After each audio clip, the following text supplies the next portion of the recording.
Large bales of cotton are brought into the factory using a forklift. Unlike ordinary paper, banknote paper is made from cotton to ensure durability and prevent it from tearing easily. Here, a worker and a machine work together to open these cotton bales and cut them into smaller pieces.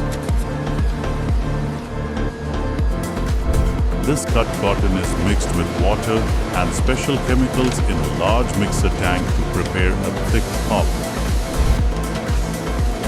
The prepared pulp is fed into a massive machine where it is spread out into a sheet. It is at this stage that the watermark, a key identifier of a genuine banknote, is impressed onto the paper.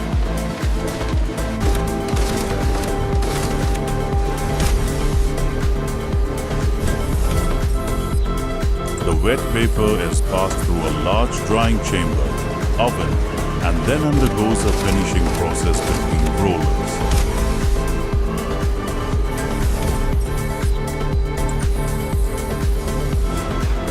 Here, a large sheet of paper is passed over a light table.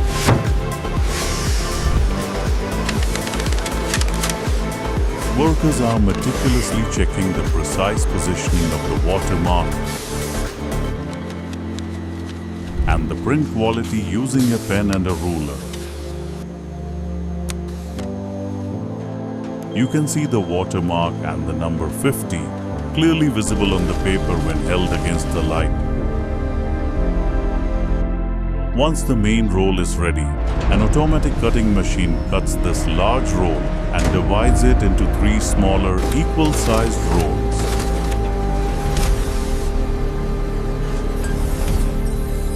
Hologram stripe into the paper sheet is shown.